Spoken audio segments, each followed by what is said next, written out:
Hi, Tom. I am super excited to dive in today. This is one of my favorite topics on social media, all the different metrics people use to decide what makes a podcast impactful. So, welcome. Thank you for joining me today. Well, I'm glad to be here. And this idea of impact, that's what we're optimizing for. It's not just looking at one data point. It's looking at everything to figure out how to get the impact in order to get the results that you want from podcast interview marketing. Exactly. So, let's start with why a guest should even care about a podcast's impact. You've said exposure brings opportunity. So, why wouldn't we just say yes to every single invitation that we get? Okay. So sometimes you say things that live on and it becomes an absolute and it's true, but it's not necessarily helpful. So if you believe that exposure brings opportunity, I would encourage you to do thousands of podcast interviews, and streaking is another great way that exposure brings opportunity, right? So it's not only the exposure, but the right exposure to the right audience to have the right intended outcomes. So it's like more is not better. Better is better. We hear that talking about that all the time. That was our client, Steve Acho, that taught me that. And, he runs a high level, uh, consulting service, headhunter service. And he's like, you don't want 7 billion resumes. More does not help you. Just the same way you don't want to be on 100 podcasts this month.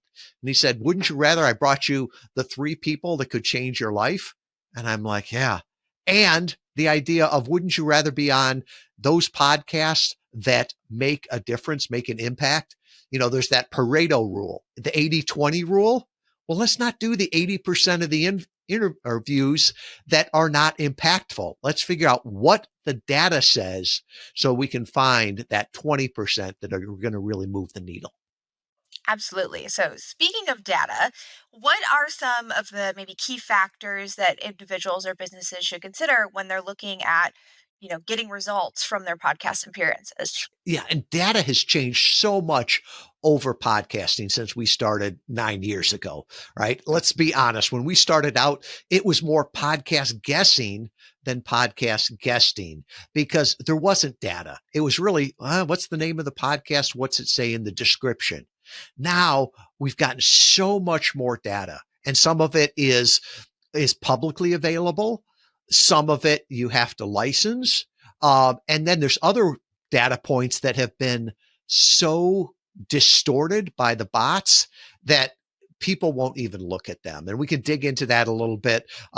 There's data that just doesn't matter. And it's not me saying it doesn't matter. There's studies. Even Apple says things like ratings and reviews. They publicly came out and said, we put no credence behind this because there's so many bots out there, right? If you think a podcast has 1,000 ratings and reviews after 2 episodes, no, those are bots, not humans. So, earlier you mentioned downloads. That seems like something that everyone is talking about. Can you unpack a little bit what that means and, when it comes to deciding if it's an impactful interview? Yeah, and this is downloads are even argued about in the industry. There's like a download, there's a IAB download, International Association of Broadcasters. And it used to be a measure of how many people downloaded or accessed the recording. Well, it's a little bit hazy now. Well, what is a download? If I listen to it online and it streams, does that count as a download? If I have if I see it on YouTube, that's not a download. That's a stream.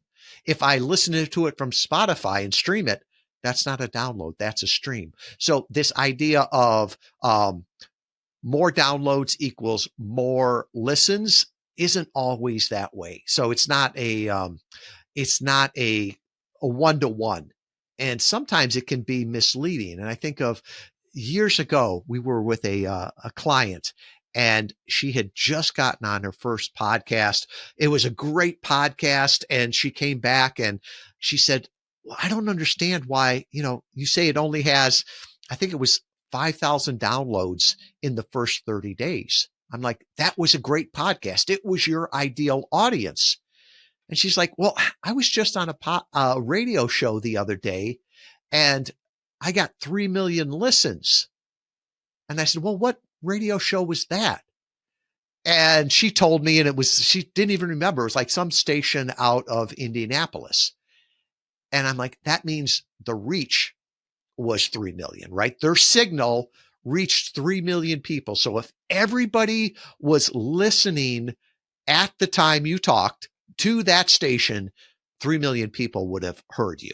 And she was like, oh, I never thought about that. So if you look at that, the potential reach of a podcast is what? There's probably 5 billion people that have access to the internet, but let's not lie to ourselves.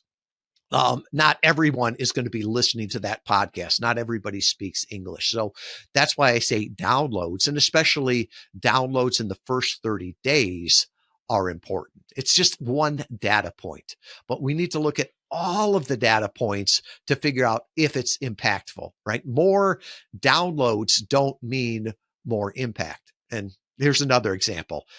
Early on, I was on a podcast, and it had about 30,000 downloads per episode.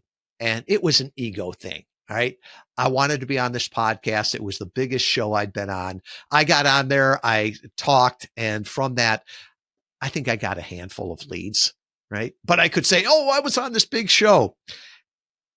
Shortly afterwards, I was on another podcast and it was my ideal audience, right? It was fish in a barrel. And the host came back and said, well, I only get, whatever it was, 500 downloads per episode. That's okay, right? Because it was 500 ideal customers. Jessica, I got almost half of the downloads they said. I had people reaching out to me. And sometimes I'll mention to people, I like, would you drive across the city to talk to, one ideal customer? Sure. Would you drive across state to talk with 10 ideal customers? Would you jump on a plane to talk to 100? And we work with so many introverts. They're like, I don't want to talk to that many people. Well, you don't have to. Just talk to one through a podcast and you can reach thousands of ideal customers, tens of thousands throughout time. So downloads, it's one of those things where it's a data point, but it's not the only data point.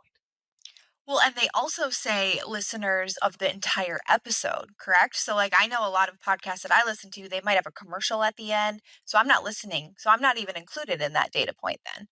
Isn't that correct? It depends how they're measuring it, right? And sometimes it can even, people will say, well, how come you don't have the data on podcasts that we have about YouTube, right? Because YouTube, you can tell where they dropped off, how much they listened to, everything about them.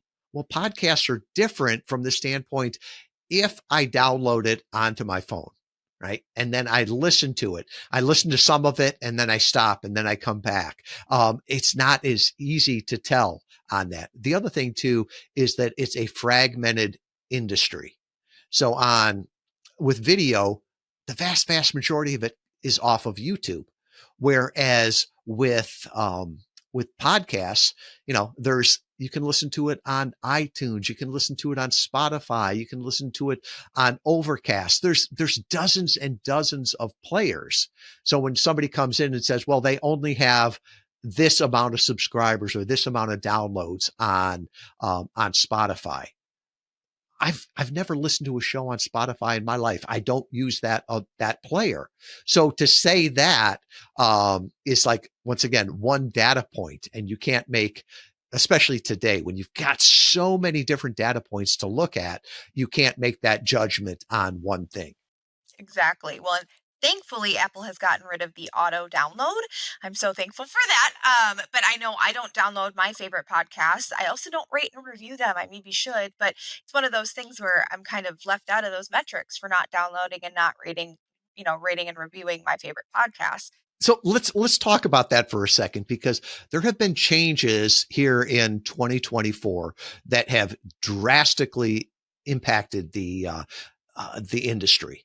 So it used to be once you subscribe to a podcast, Apple would push it to you forever, whether or not you listen to it. And they said, well, that's not really fair. And the other thing is, from a customer standpoint, my phone's going to get filled up with stuff I don't want. It's going to slow it down. So they came back and said, well, if you subscribe to it and you don't listen to the podcast, we're not going to push another one to you. And Jessica, that killed some podcasts that were doing it on revenue because they had downloads, but those downloads weren't listens. So once they have done that, now downloads and listens track better from that standpoint. And you had mentioned too about ratings and reviews. When podcasting first started out, and you more likely to see ratings and reviews, right? Because it was new, we were doing that. Often now, when you look at ratings and reviews, you can tell how old a podcast is. Did they start way a long time ago, pre-COVID, and that's where they got the ratings and reviews, or are they buying bots? And it's gotten so bad. There's a phrase that marketers mess up everything. It's true. Ratings and reviews, Apple came out publicly last year and talked about their algorithm.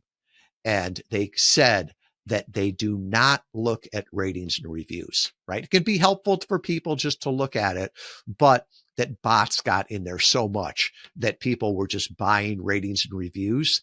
And so there was no correlation between the ranking of a podcast and the number of ratings and reviews, the downloads, anything like that. And then there was also a gentleman out of Canada that did a complete research of all the English-based podcasts.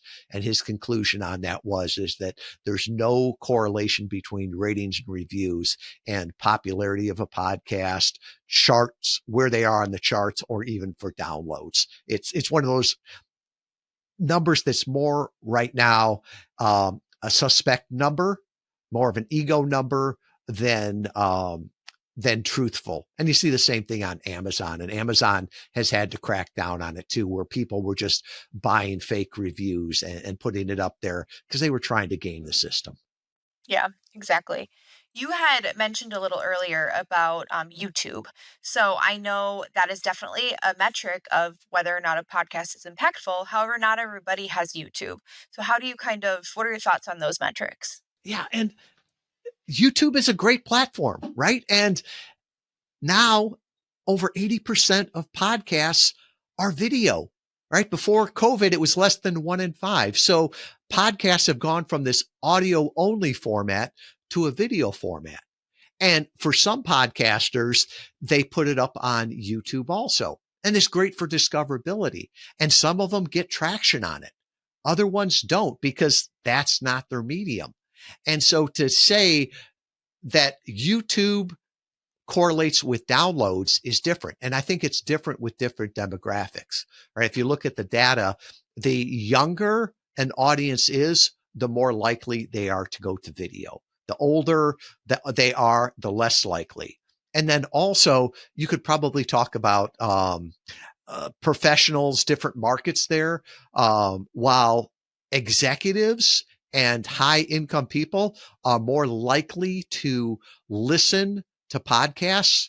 They're less likely to consume on YouTube because it takes time, right? With podcast interviews, you can listen while you're driving, speed it up so they can mass consume it there. I hope people aren't listening or watching the videos as they drive.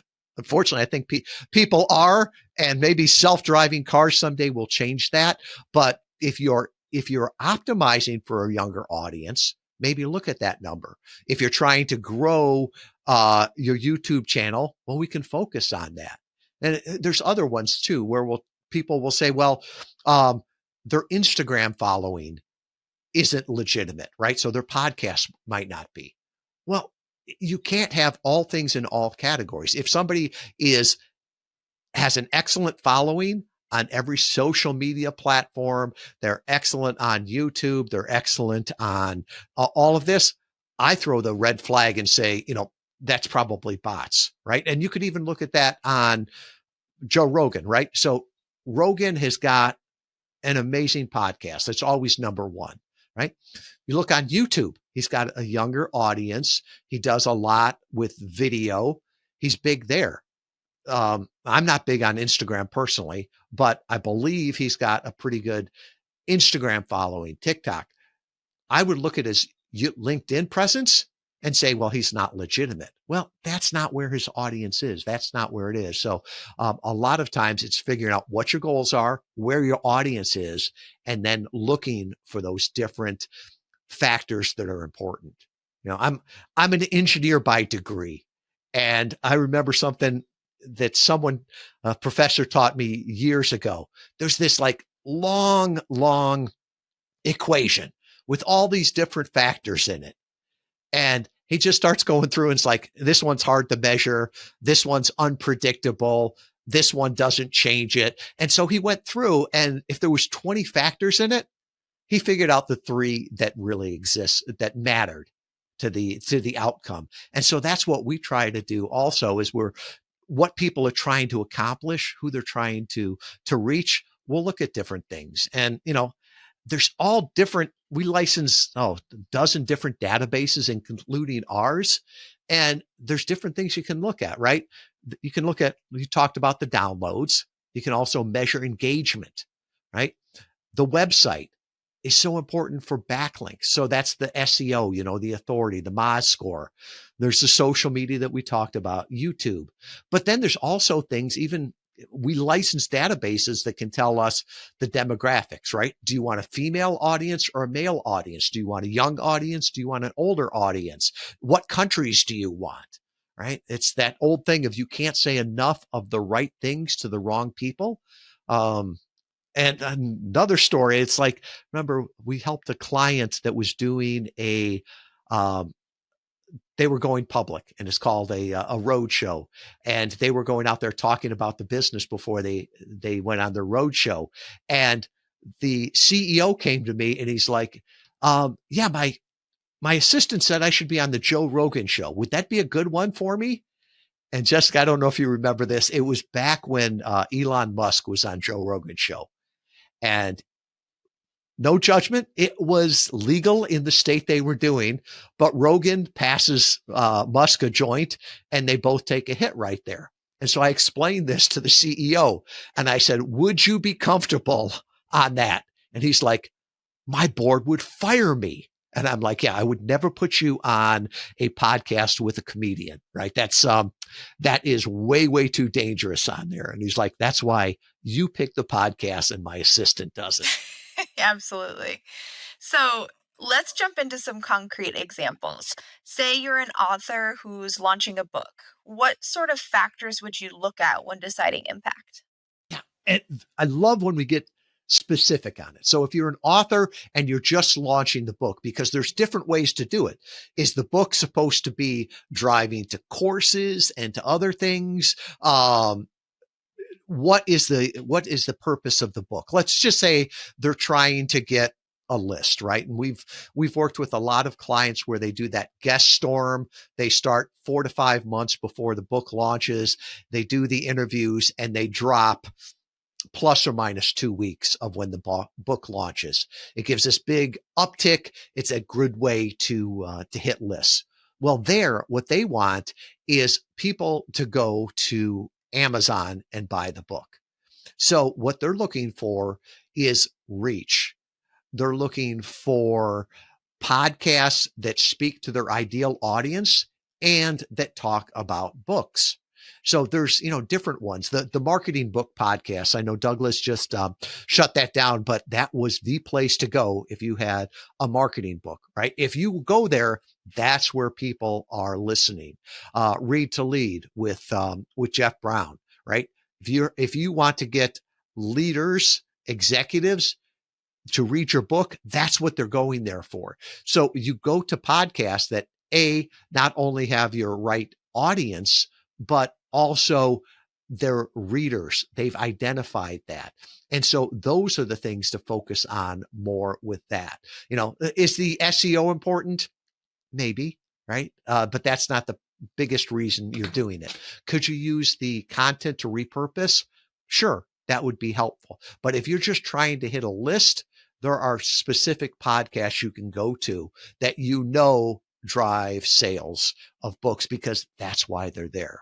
And it's one of those things where after a while you see what podcasts the lists have been on and you know what drives sales off of those. So, another one for you. Christopher Lochhead calls it a lightning strike, but a new category launching their point of view. Where would they go? Yeah. I love category design. I'm a big fan of the idea behind it. It was instrumental in our business. I remember Christopher early on said, you've got to own it. You've got to go out there and explain it. And when I first told him, I'm like, yeah, we're a little bit of marketing, we're a little bit of inbound, we're a little bit of PR. And he's like, no, you've got to own podcast interview marketing. And he's the one that actually named our category. And I said, he said, well, why don't you want to do that? And I said, because it's going to take time to educate the market. And he's like, yeah, that's your responsibility. So you can't educate a market based off of memes or Facebook posts. You've got to go out there and talk. So it's going out there with your point of view.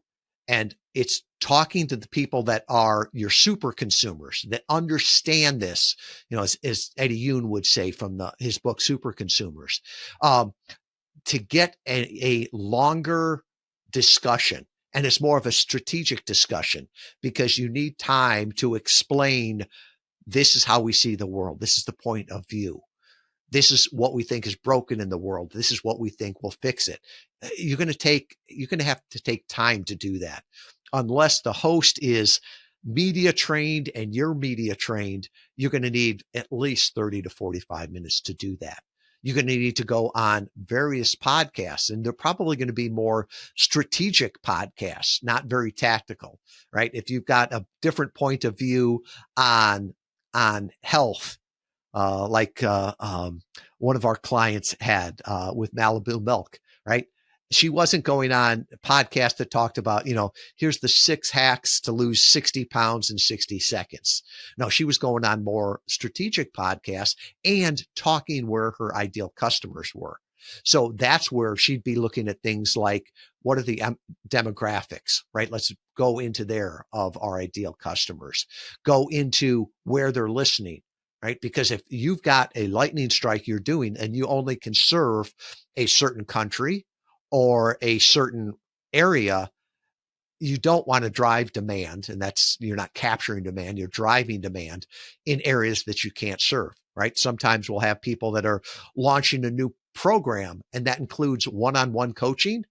Well, you could help people in Australia, but if you're doing coaching on that and you're in the United States, ask yourself, do you want to be up in the middle of the night with that?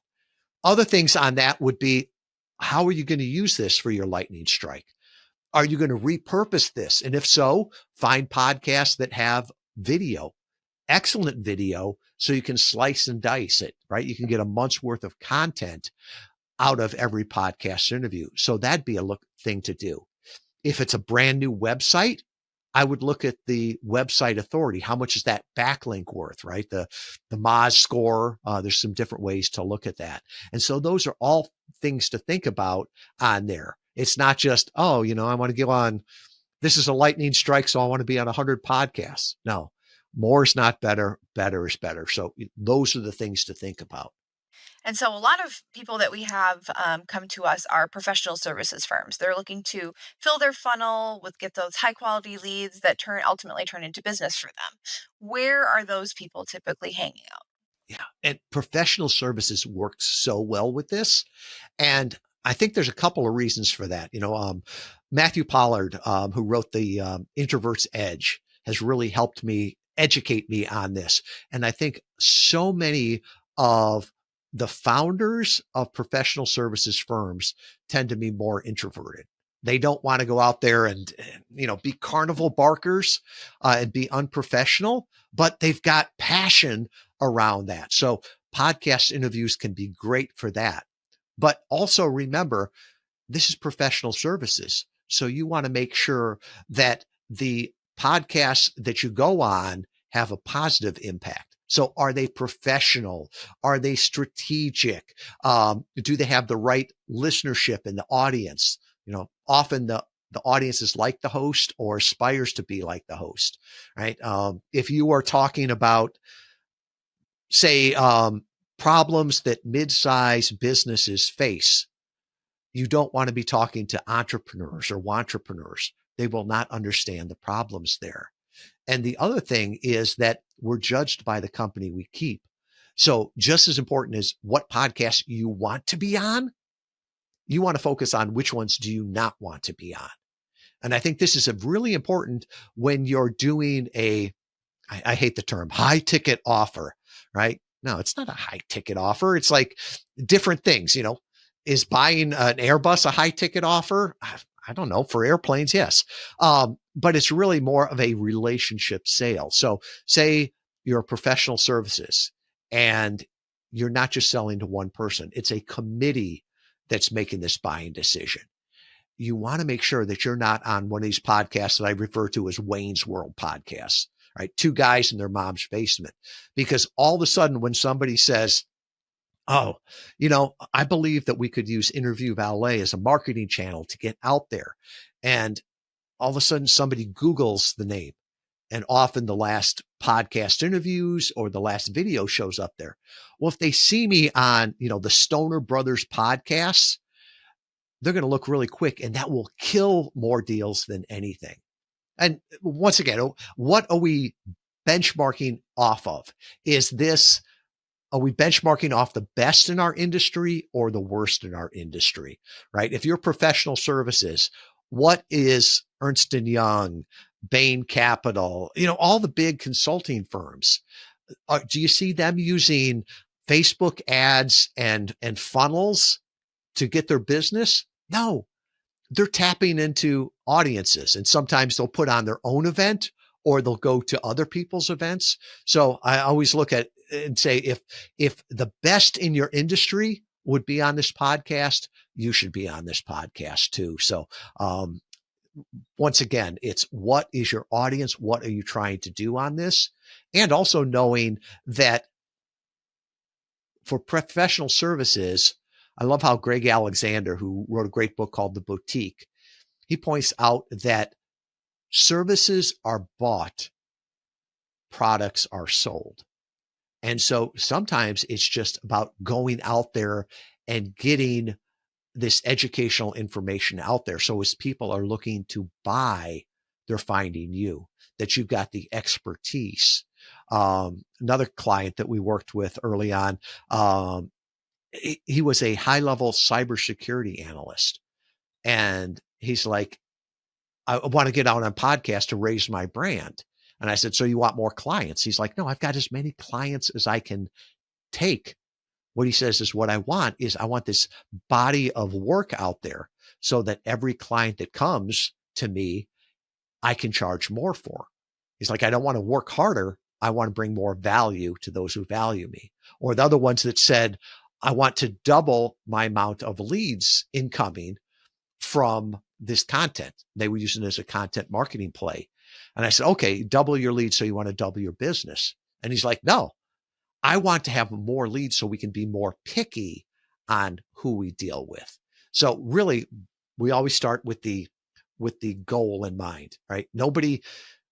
Some people will go on podcast interviews for an ego stroke. That's not who we work with. We always start with what are you trying to get out of this? So all of those things, and then backing into the factors. Right. What's your goal? So in 2024, how do you see the impact of podcasts changing with time?